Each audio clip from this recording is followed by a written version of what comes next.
everyone, it's Lucy here from IGN. I am here with Mr. Luke Riley. How you doing? I'm good. Excellent. So we've just come back from PAX Australia, and there we checked out the Oculus Rift, which is something that we've been looking forward to seeing for a while now. Yeah. We saw a 1080p prototype, which is different to a lot of the ones that are in developers' hands right now. Apparently, yes. Higher resolution. Yes. And it was really cool. We saw a couple of demos. One was basically a kind of landscape walking around demo in Unreal Engine 4. Lava and snow. Environmental. That sort of stuff. Yeah. And the second one we'll go into a little bit more detail later. Yeah. The second one was cool. The second one was cool. The first one was cool. I mean, you know, first impressions for me basically was that I had not anticipated it being so immersive. I kind of expected that I would see the edges of the screen and sort of like be way more aware of the headset than I actually was. So basically this tech demo puts you on this big snowy landscape. There's snow falling from the sky and you're just wandering around, and you know, you can look in any direction and it just kind of looks like a limitless landscape, really. I kind of expected Virtual Boy 2. No way. And what I got was so far from that. It's not even funny. Like, it was such a new experience for me, and I think after such a long generation, particularly this one, just wearing it was just fascinating. Just like to look around 360 degrees, like just turn around behind you. They say look behind you, so you turn around, and you're like, shit, there's this whole world exists all around me. And you look like a freaking moron, because I watched all these guys do it before me, and everyone was just like, you know, mouth kind of open, and pointing. And I looked like a moron too. Yeah, well, I mean, that's the thing. That's another thing, is that it's so kind of immersive that you expect when you reach out, you expect to see your hand, and you expect to see not the hand of an avatar, but your hand, you know, wearing this watch. And it's kind of weird when it's a weird sensation not actually seeing your hand and your arm reach out, which I think is testament to the success of the thing, really. And I was just really impressed. Yeah. And then after the snow-capped mountain, we sort of were transported to this lava landscape. And there was this massive, like, you went through these doors, and then there was this massive volcano behind you. And essentially, the dev asked us, now were we asked to step off a cliff? Was that right? We had to turn around and then just press forwards, and then we just sort of flew up the side of this enormous volcano. Yeah. So we were holding an Xbox 360 controller. Yeah. And the scale there is just incredible. Yeah. Because it's just everywhere. It's your whole field of vision is just consumed by this huge volcano, and it's everywhere you look. And there's pretty much no lag. Like, I really didn't know what to expect lag-wise, but there wasn't any, really. Yeah. And I guess the closest, I mean, certainly with this kind of flying section, the closest thing I could compare it to was the Back to the Future ride at Universal Studios. I don't even know if they still have that ride, because probably the effects have dated really badly. They probably got rid of it back in 2002 or something. Board Doc Brown's Wonder Car and enter a new dimension for the most awesome ride of our lives. Hold tight as our time-traveling thrills and excitement begin.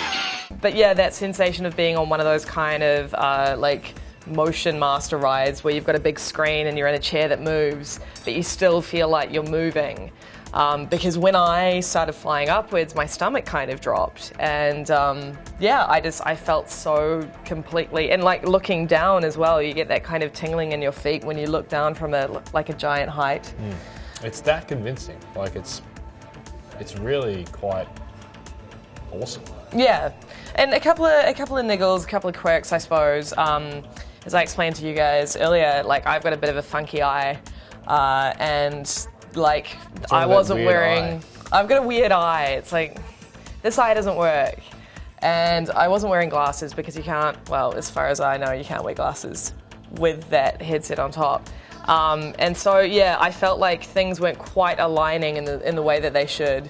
I felt a little bit dizzy, but that might still just be the headset in general.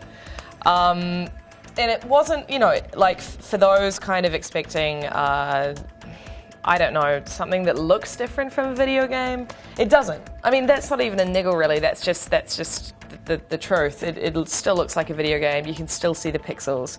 It's just that you're more in it. It's everywhere. Yeah. It's everywhere you look. It's above you, it's below you, it's behind you. It's like being swallowed by a video game. It's being eaten by a video game. Yeah. I can see the future! But yeah, let's talk about the second demo, because that's the demo that really impressed me. And this was just like a sort of a tech demo put together by one guy, one Korean guy, I think. For no particular reason other than just to give it a go. And it's what it is a theatre.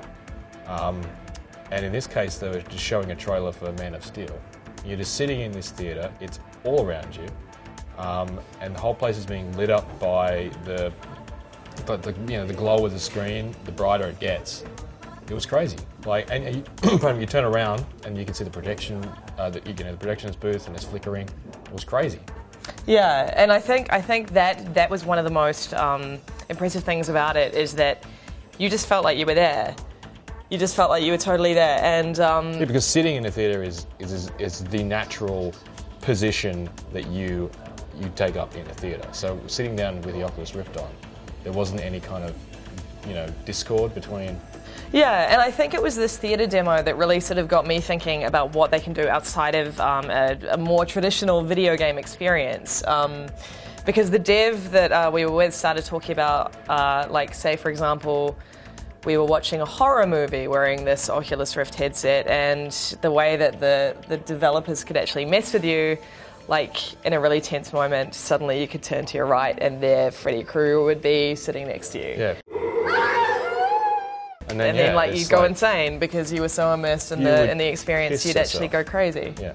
But I kind of like that about this. Like, I really like the possibilities. When you've got this kind of ridiculously immersive experience, the brain kind of bends, like, thinking about what you could do with it. Yeah, I mean, particularly, like, I think there's a lot of discussion at the moment about, well, how are we going to marry that up with traditional controls and that sort of stuff? It's like, well, there's nothing particularly intuitive about using a stick to control your legs and your eyes when you play any third-person, first-person video game.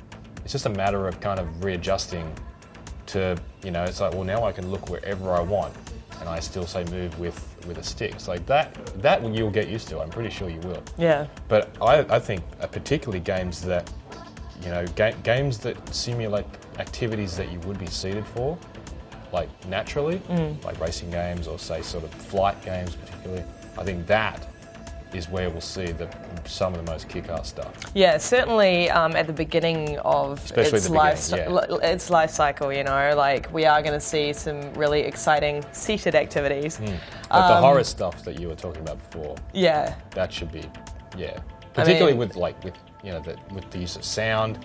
If you hear something behind you, like remember the thing in BioShock where something's behind you and you turn around? Should be able to head downstairs and get to Elizabeth now. Imagine you doing that, like, but you actually turn around. But you're actually turning around. And and also, it's like just thinking beyond that, in terms of education and stuff like that. I mean, in terms of teaching kids about space, for example, you could actually take them into space. And, into space. Into space. I mean, what world do we live in? We live in the future. Yeah. And it did really feel like that, and that was what was so cool. Like, we did expect it to be a little bit naff. I mean, virtual reality is kind of, it had a really, like, dorky heyday, basically, and during the 90s, like, a really kind of...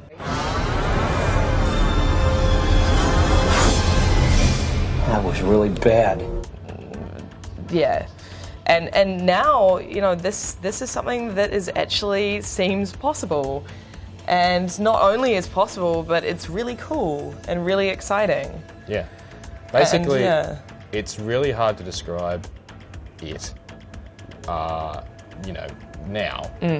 When you get a chance to check it out for yourself, because it's like, it's really different. Is it the future of gaming, Luke? It's a future of gaming. It's one of the several incoming futures of gaming. But you heard it here first. It is one of several futures of gaming. But It should I be will its tagline. absolutely be buying one. Yeah, I think Yeah. I will be too. And that's awesome because we had it on our heads for all of what, 10 minutes? Yeah, exactly. So there you go. There you go. Check it out.